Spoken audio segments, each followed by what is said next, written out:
எல்லோருக்கும் வணக்கம்.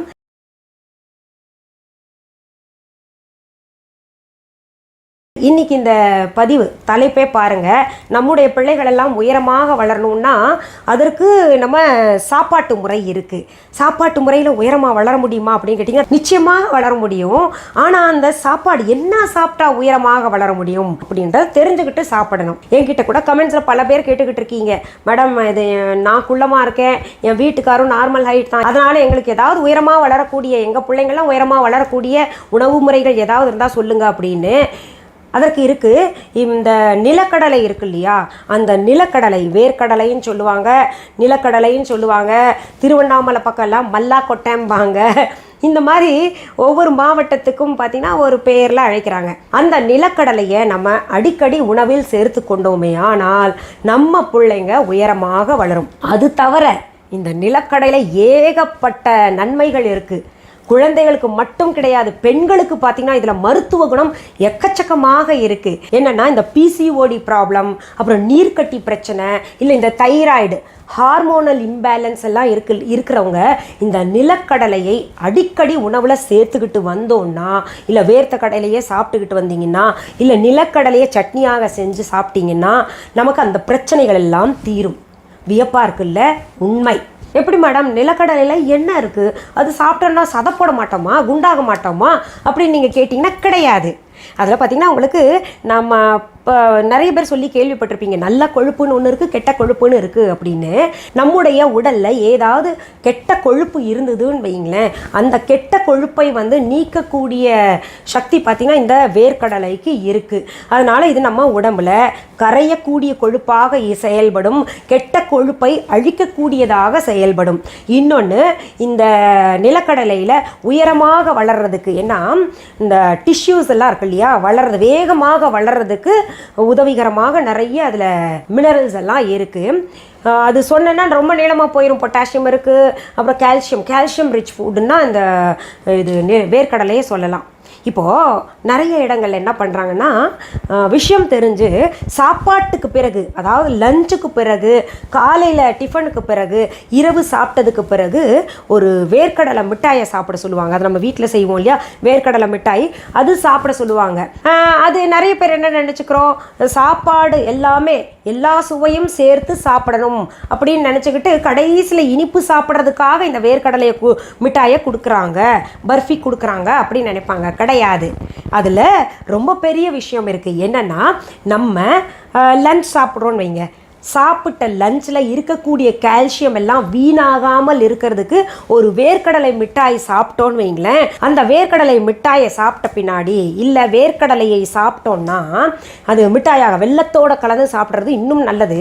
அதனால் அந்த சிக்கிம்பாங்க, பொதுவாக வேர்க்கடலை பர்ஃபின்னு சொல்லுவாங்க, சிக்கிம்பாங்க, மிட்டாய்பாங்க.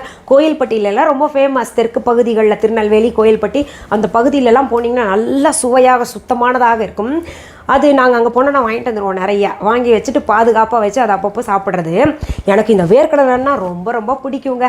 என்னுடைய ஸ்நாக்ஸ் என்னன்னு கேட்டிங்கன்னா வேர்க்கடலை தான். என் வீட்டுக்கார் என்ன பண்ணுவார், காய்கறி கடைக்கு போனார்னா கட்டாயம் நிலக்கடலை தோலோடு இருக்கும்ல, ஃப்ரெஷ்ஷாக கிடச்சதுன்னா விடமாட்டார், வாங்கிட்டு வந்துடுவார்.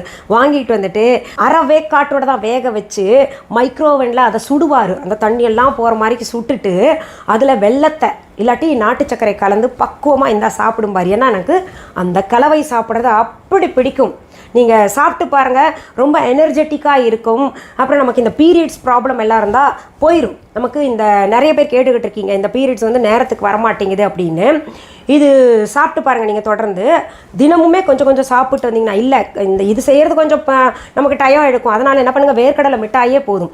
அதை நீங்கள் சாப்பிட்டீங்கன்னா நமக்கு இந்த பீரியட்ஸ் ப்ராப்ளம் இருக்கிறது, நீர்க்கட்டி பிரச்சனை, பிசிஓடி பிரச்சனை, எந்த பிரச்சனையாக இருந்தாலும் காலப்போக்கில் போயிடும். நான் இப்போ உங்களுக்கு சொன்னேன்ல, நம்ம சாப்பாட்டுக்கு பிறகு இந்த வேர்க்கடலை மிட்டாய் சாப்பிடணும்னு, விஷயம் தெரிஞ்சவங்க சாப்பிட்றாங்கன்னு. எதுக்குன்னா, நம்ம சாப்பாடு சாப்பிட்டதுக்கப்புறம் அந்த சாப்பாட்டில் இருக்கக்கூடிய கால்சியம் எல்லாம் வீணாகாமல் இருப்பதற்காக இந்த வேர்க்கடலை மிட்டாய் சாப்பிட்றாங்க. நிறைய இடங்களில் நடக்கும். தெரியலன்னா இப்போ தெரிஞ்சுக்கிட்டு நீங்கள் என்ன பண்ணுங்கள், வேர்க்கடலை மிட்டாயை குழந்தைங்களுக்கு கொடுங்க. சாப்பிட்டதுக்கப்புறம் நம்ம சாப்பிட்டத கால்சியம் எல்லாம் வீணாக போகக்கூடாதுல்ல, அதனால் சொல்கிறேன். இன்னொன்று, அந்த வேர்க்கடலை சாப்பிடும் பொழுது பார்த்திங்கன்னா உயரம் நமக்கு தரும். இதில் இன்னும் பல நன்மைகள் இருக்குது. அதாவது நமக்கு அல்சைமர் நோய் இருந்துச்சுன்னா, அது மறதி நோய் இருந்துச்சுன்னா அது போயிடும். அது தவிர எக்ஸைமா மற்றும் சரும நோய்கள் எல்லாம் இருந்ததுன்னா ஒரு சிலர் பார்த்திங்கன்னா அது பாரம்பரியத்தில் இருக்கக்கூடிய நோய், அதனால தான் வருது, அந்த பிளட் செல்ஸில் இருக்கிறது கலந்துருக்கும் அப்படின்னு சொல்லுவாங்க.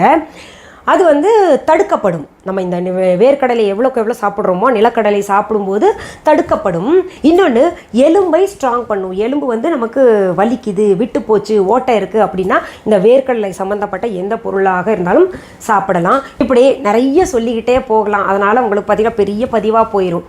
இப்போ அந்த வேர்க்கடலையும் கொத்தவரங்காயும் வச்சு ஒரு சுவையான குழம்பு செஞ்சு காமிக்க போகிறேன். வேர்க்கடலையும் கொத்தவரங்காயும் வச்சு சுவையான குழம்பா அப்படின்னா நான் சின்ன வயசில் சாப்பிட்ருக்கேன். நான் வந்து பெங்களூரில் வளர்ந்தேன் இல்லையா, அங்கே பார்த்திங்கன்னா எங்கள் வீட்டுக்கு பக்கத்தில் ஒரு அம்மா இருந்தாங்க. அவங்க செஞ்சு கொடுத்தாங்க. அது அப்படியே எனக்கு பசுமரத்தாணி போல் பதிஞ்சிருக்கு. எங்கள் அம்மா கூட அடிக்கடி எனக்கு செஞ்சு தருவாங்க. அந்த வேர்க்கடலை கொத்தவரங்காய் குழம்பு சாப்பிட போகிறேன். இந்த வேர்க்கடலையும் கொத்தவரங்காயும் பார்த்திங்கன்னா நல்ல காம்பினேஷன். இதில் இருக்கக்கூடிய சத்தே தான் பார்த்திங்கன்னா கொத்தவரங்காயிலையும் பெரும்பாலும் இருக்குது. நிறைய பேர் கொத்தவரங்காய் வேண்டாம் அப்படின்னு தவிர்க்கிறாங்கல்ல, அது தவிர்ப்பது தவறு. இது ரெண்டு சேரும்போது பார்த்திங்கன்னா இந்த வேர்க்கடலையில் என்ன மருத்துவ குணம் இருக்கோ அத்தனையும் பார்த்திங்கன்னா கொத்தவரங்காயிலும் இருக்குது. அதனால் அந்த குழம்பு சாப்பிட்டோம்னா ரொம்ப ரொம்ப உடம்புக்கும் நல்லது, சுவையும் நல்லா இருக்கும். சரி, இப்போது இந்த வேர்க்கடலை கொத்தவரங்காய் குழம்பு செய்வதற்கு தேவையான பொருள்கள் என்னென்னு பார்க்கலாமா? 1/4 கிலோ கொத்தவரங்காய் எடுத்துக்கிட்டு நல்லா அலசிட்டு சுத்தப்படுத்திக்கிட்டு நம்ம விரல் நீள அளவுக்கு கட் பண்ணி வச்சுக்கோங்க. அப்புறம் ஒரு பெரிய வெங்காயத்தை பொடியை நறுக்கி வச்சுருக்கேன். அடுத்தது வேர்க்கடலை. இதுவும் பார்த்திங்கன்னா உங்களுக்கு கிட்டத்தட்ட ஒரு 200 இல்லை 1/4 கிலோ எடுத்துக்கோங்க. பாருங்கள், தோலோடு இருந்த பச்சை பருப்பு தான் வாங்கிட்டு வந்து சுத்தப்படுத்திட்டு அதுவும் ஆஞ்சு வச்சுருக்கோம். அடுத்தது தேங்காய் துருவல் 2 டேபிள் ஸ்பூன், தக்காளி மீடியம் சைஸ் 3, வரமிளகாய் 8, கொத்தமல்லி இலைகள் சிறிது, சோம்பு 2 டீஸ்பூன், பூண்டு ஆப்ஷனல் தான், இதுவும் 4 அல்லது 5 பூண்டு பற்கள், கறிவேப்பிலை இலைகள், புளி சின்னதாக இத்தூண்டு போதும், புளியங்கொட்டை அளவு, நம்ம வீஹா சாம்பார் தூள், அது இல்லைன்னா வேறு ஏதாவது சாம்பார் தூள் எடுத்துக்கோங்க, 1 டீஸ்பூன், மஞ்சள் தூள் 1/2 டீஸ்பூன், இப்போ நிறையா சேர்த்துக்கணும், பட்டை சின்ன துண்டு, கிராம்பு 5, உப்பு இந்த உப்பு நான் எடுத்திருக்கேன். உங்களுக்கு என்ன உப்பு வேணுமோ நார்மல் அதே போட்டுக்கலாம், வர கொத்தமல்லி 1 டீஸ்பூன், சீரகம் 1 டீஸ்பூன். இந்த எண்ணெய் கூட வேர்க்கடலையிலேருந்து, அதாவது கடலை எண்ணெய் தான் பயன்படுத்துகிறேன். கோல்டு கம்ப்ரெஸ்ட் ஆயில் தான் நான் பயன்படுத்துவேன் எப்போவுமே. அதுதான் ரொம்ப ரொம்ப நல்லது. நம்ம viha.online கொடுக்கக்கூடிய கடலை எண்ணெய் வந்து இதுதான். இப்போது ஒரு குக்கர் எடுத்துக்கோங்க. அதில் இந்த கொத்தவரங்காயை போட்டுக்கலாம். அடுத்தது வேர்க்கடலையும் போட்டுக்கலாம். அடுத்தது தேவையான அளவு உப்பு சேர்த்துக்கலாம்.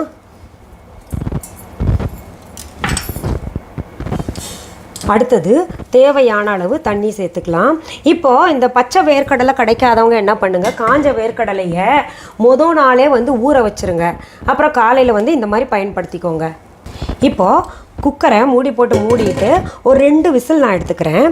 உங்கள் குக்கரை பொறுத்தாங்க இருக்குது. நீங்கள் எவ்வளோ விசில் வேணுமோ, நல்லா வேகலைன்னா இன்னும் விசில் கூட விட்டுக்கோங்க. அடுத்தது ஒரு வாணலியை அடுப்பில் வச்சுக்கோங்க. அதில் கொஞ்சம் எண்ணெய் ஊற்றலாம். ஒரு 2 டீஸ்பூன் போல் எண்ணெய் ஊற்றிக்கோங்க.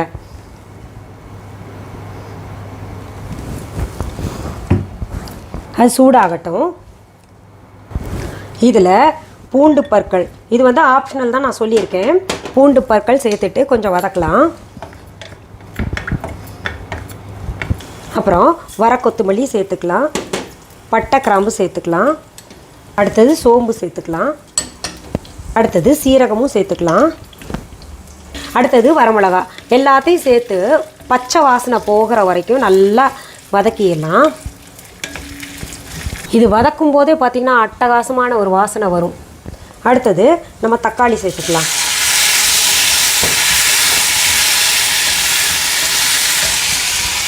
இதுலேயே புளியும் போட்டுக்கலாம்.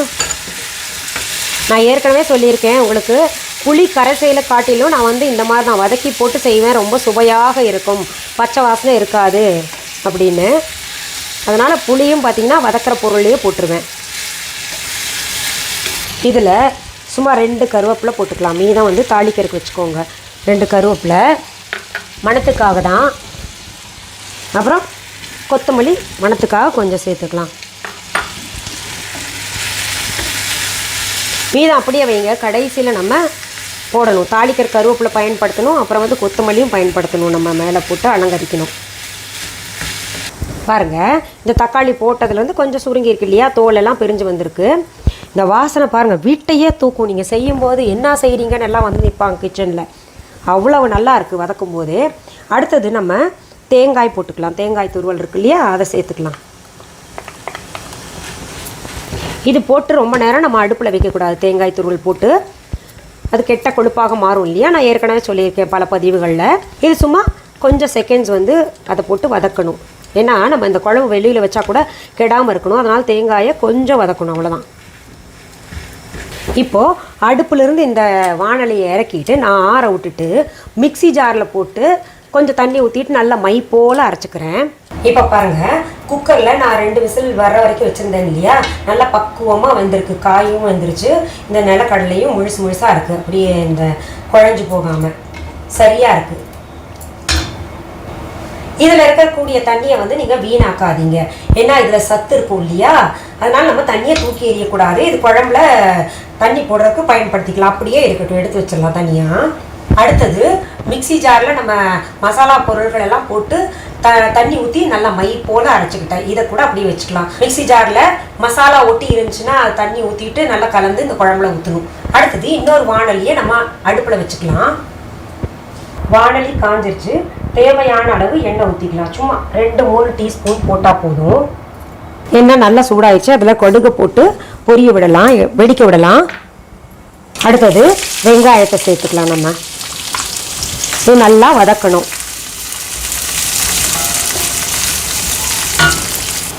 இப்போ பாருங்கள், வெங்காயம் வதங்கிருச்சு.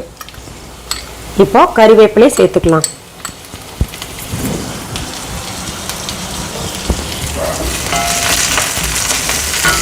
அப்புறம் அரைச்சி வச்சுருக்கோம் இல்லையா, இந்த மசாலா பொருள்களை சேர்த்துக்கலாம்.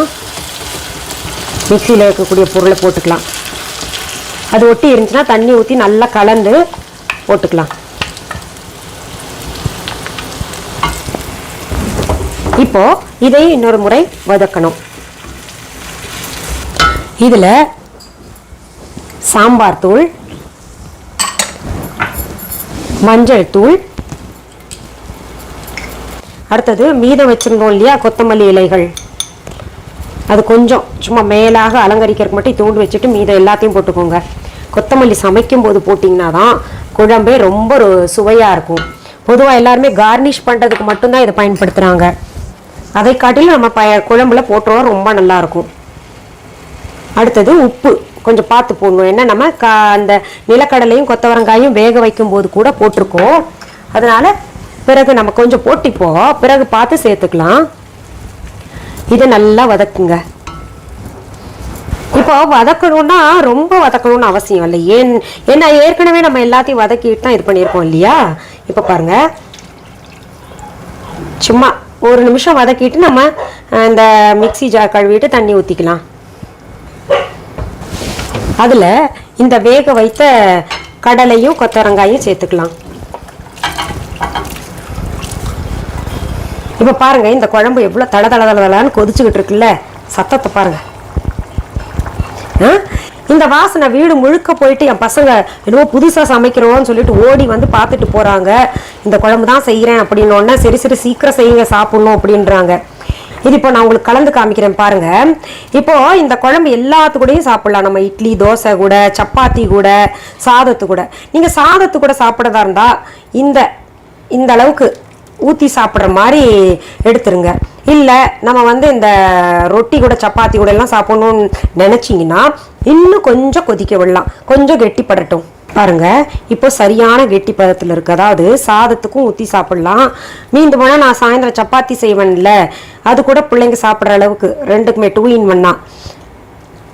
இல்லை தோசை கேட்டாங்கன்னா திடீர்னு தோசை இட்லி கூட சாப்பிட்லாம். அந்த அளவுக்கு கொஞ்சம் கெட்டியாகவே நான் இறக்கிறேன்.